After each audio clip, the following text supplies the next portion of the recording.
Hey, Shalom, this your brother Yoazazak. First and foremost, I want to give all praise, honor, and glory unto Yahweh, Bahashem, Yahweh Shai, Bahashem Rakakwadash. All right, double honors to the elders at Great Millstone who teach and rule well, taught me this truth. Shalom for the hope to the hopeful elect scattered abroad in other countries, look like other nations, and of course to the clustered Israelites here in the Americas. You know, where the hopeful elect is, scattered amongst. To you we say shalom. This video is inspired by, of course, another lesson that I watched, man, and it really kind of, it spoke to me because, you know, you you get into this truth, right, and it does embolden you. Even in Ephesians it says, that I may open my mouth boldly and speak like how I ought to speak. A lot of us came in and we liked how the power and authority that the elders and other younger elders and brothers and bishops spoke, and how they could cut up Edomites and, you know what I mean, disprove Christian doctrines and cast, you know what I mean? And all that's well and good. But, we still have to understand, that the basis of being a true Christian, and I use that term loosely because we just have the understanding that the real Christians are the Israelites, okay? And this time, primarily really those who have woken up, all right? Because during that time when, so-called Christ, who we know as Yahweh Shai Mashiach on the scene, they referred to Christians like, that was almost like a term like niggas. Like, oh God, those goddamn Christians, as a reference to us because their word for a Mashiach was Christ. So they called his followers Christians. Well, who were his followers? The Hebrew Israelites who acknowledged the fact that he was the son of the Most High God that was foretold to come. Okay. And in that, you got to understand the humility. All right. He's already basically a God. He came down to earth, was born of lowly parents. Okay. He understood from the time he was here that of what the prophecy said about him and what he would have to do. Like, you got to understand, this is basically, on a low level, if you understand, this is a Super Saiyan basically never using his powers against mere mortals and just letting them kill him for the sake of his people, man. There's no, when I think about that, we're not talking about just, somebody coming up shooting him down. Nah, man, we talking about ripping his beard out, humiliating him, ripping it, whipping him, okay, spitting on him, all right, stabbing him in his side, putting those giant stakes through his feet and his wrists,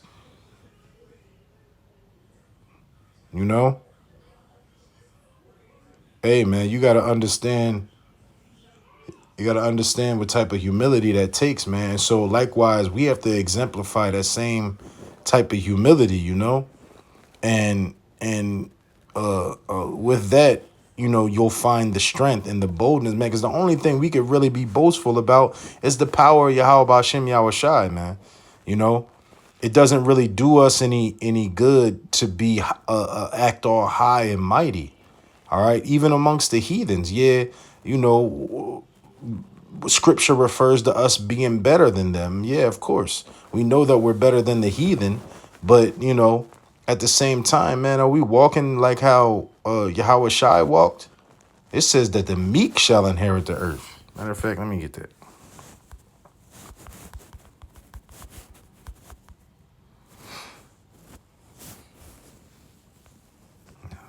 There's a KJV though. This is Psalms 37 and 11. It says, matter of fact, they don't got no context.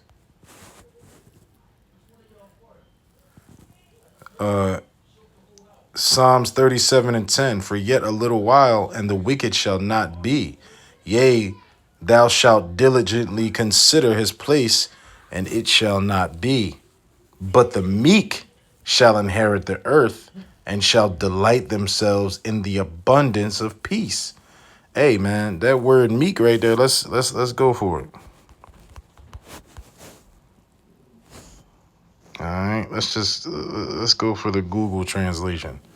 Quiet, gentle, easily imposed on. This the one. Submissive. You know? Hey man. Here we go.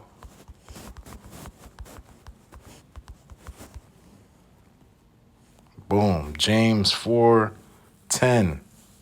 Or excuse me, 4 verse 7. It says, submit yourselves therefore to Yahweh. Resist the devil and he will flee from you. All right. So you can look at that backwards and it'll kind of give you the same message, if not, kind of hammer it home. It says, resist the devil and he will flee from you. Submit yourselves therefore to Yahweh. You know, hey, man, it says, draw nigh to Yahweh and he will draw nigh to you. All right. You know, that's going into submission. It says, cleanse your hands, ye sinners, and purify your hearts, ye double-minded. Still humbling yourself because you got to die. You know, your worldly self has to die in order for your spiritual self to be awoken, man. You know, it says, be afflicted and mourn and weep. Let your laughter be turned into mourning and your joy to heaviness. All right. Humble yourselves in the sight of Yahweh and he shall lift you up, man. So we can't be lifting ourselves up. All right. Only thing that we could lift up is the banner of being soldiers in the army of the Lord, man. The only thing that we can lift up is this true gospel of Yahweh Bashem Yahweh Shai. All right. Because that's us being humble, understanding that this is not our will, but that we have to do the will of the Most High. And with that, the Lord is going to exalt us. You know? All right. Let's hit this real quick. It says, 1 Peter 5:6. Humble yourselves, therefore, under the mighty hand of Yahweh, that he may exalt you in due time. What's that exaltation that we waiting for? Hey, man, we waiting to get up on them chariots, man. You know, we waiting for the Lord to bring down this system and raise up his people. Okay. You know, raise us up. All right. And turn us into basically gods, man. All right. And Lord willing, we get those powers and he let us loose back on this world. OK, you know, and hey, man, that's a beautiful thing. All right. This is because, you know, you don't want to get puffed up. Hey, hold on, man. Let me get this real quick. Knowledge puffeth. Hey, man, this is 1 Corinthians 8:1. It says, now as touching things offered up unto idols, we know that we all have knowledge. Knowledge puffeth up, but charity edifieth. You know? Hey, man, and that goes for a lot of brothers, man. Hey, you know, and I don't want to talk about anybody specifically, but you see in the end, so like inside the Israelite community, man, that brothers that take the true doctrine, you know, the correct doctrine from the elders that they learned it from, and they'll use it to puff themselves up, you know, for status sake, to have some type of clout. All right. You know, and you see that also reverberating in the way that they carry themselves in the truth, man. All right. And like I said, man, hey, I'm not saying no names, but hey, if the shoe fit, then you got to wear it. All right. But that's why, you end up you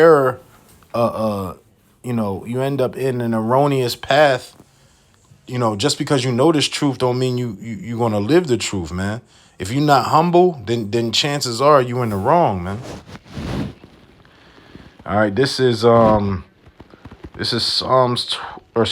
Proverbs 29. It says, and I'm gonna hit 23. So like it. A man's pride shall bring him low, but honor shall uphold the humble in spirit. Once again, humble yourself, and the Lord is the one who exalts you. Way more than you could exalt yourself. Matter of fact, you want to be prideful and wanting to exalt yourself. Guess what? It's going to actually bring you low. All right. It's Proverbs 11. I'm going to just start at 1. It says, a false balance is an abomination to the Lord, but a just weight is his delight. All right. And that goes to the, money changers and dealing with certain funds, but it also goes to the measure of humility and boldness that you have. Like I said before, you can be bold in the Lord and in the power of his might, man. Okay. Pursuant to Ephesians 6, verse 10. All right. Be strong in the Lord and in the power of his not might. That's where we got to be bold at, man. But you find yourself in an imbalance when you're bold in the fact that you got knowledge that other people don't have, and then instead of edifying, okay, you just hold it over people's head to make yourself feel high and mighty. All right. Verse 2 says, "When pride cometh, then cometh shame, but with the lowly is wisdom." The Lord is repeating himself over and over. And this is David, writing for Solomon. All right. So, even in the New Testament echoes the same sentiment. All right. It says the integrity, verse 3, the integrity of the upright shall guide them, but the perverseness of transgressors shall destroy them. Hey, you could right there with integrity, you can put humility. Okay. I'm gonna skip down to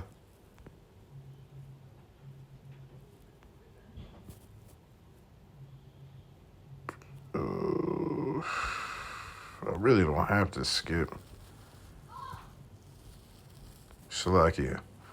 Pretty sure it was something down here I wanted to hit.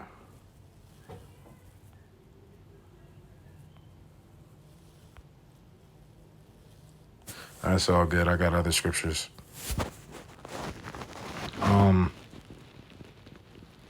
This is Romans 12. What did I want to hit here? Pretty sure it was.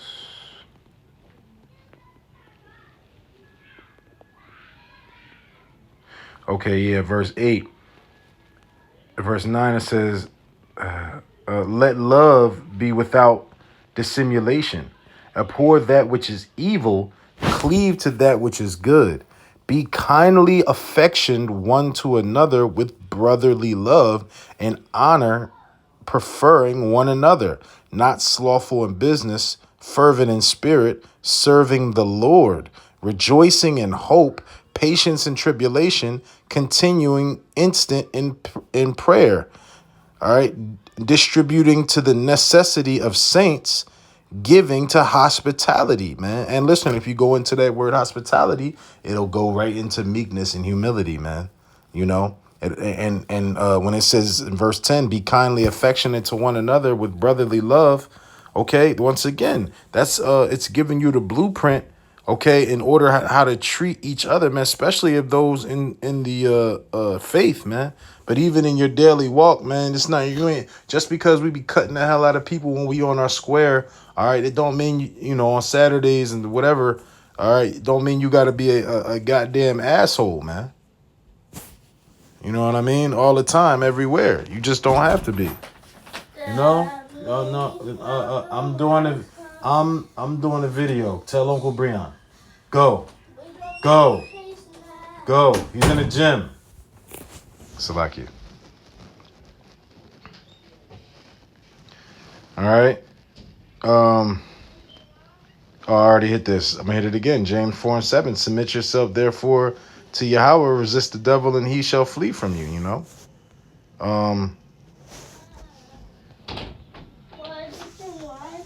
Then he's not. These might be upstairs, or I don't. I'm sorry, son. I don't know.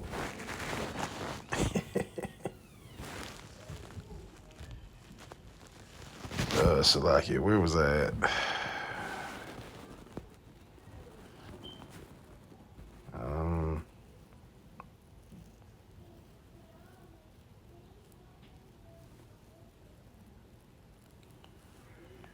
Hey, kind of threw me off. Salakia. It's cool. I got it on deck.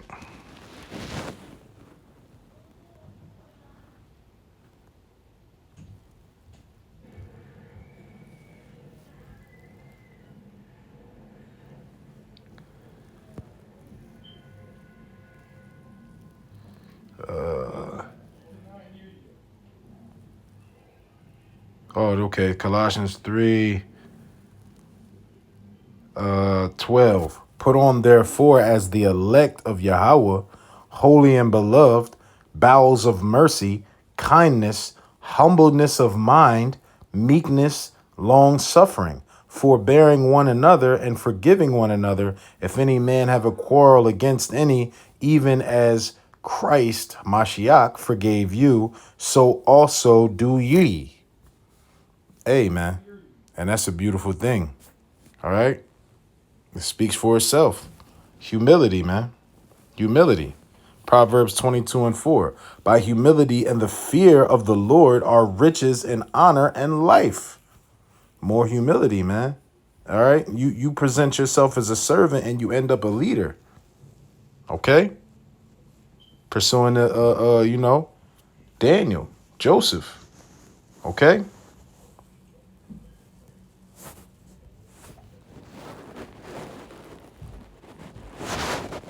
And that's pretty much it. It's gotta be meekness, humility, or nothing, man. It's Ephesians 4. It says, I therefore, the prisoner of the Lord, beseech you that ye walk worthy of the vocation wherewith ye are called, with all whole lowliness and meekness, with long suffering, forbearing one another in love. All right. Hey, man. So that's there it is, man. You know, at the end of the day, we're the righteous elite, poised against the wicked elite, but at the same time, man, our righteousness is as filthy rags. And so for that, we have to keep in mind that our first attribute that we should be exemplifying in this walk is humility, man, because the Lord could just straight up destroy us. He ain't have to give us this truth. You know what I mean? He don't have to have us endure until the end. He could just destroy us and that'd be it. You know? So I hope that get brothers' wheels turning, and get to thinking about, self-examining how we carry ourselves. All right. And with that, I want to give all praises, honor, and glory unto Yahweh, Ba'ashem, Yahweh Shai, Ba'ashem Rakakwadash. Double honors to the elders at Great Millstone, and Shalom.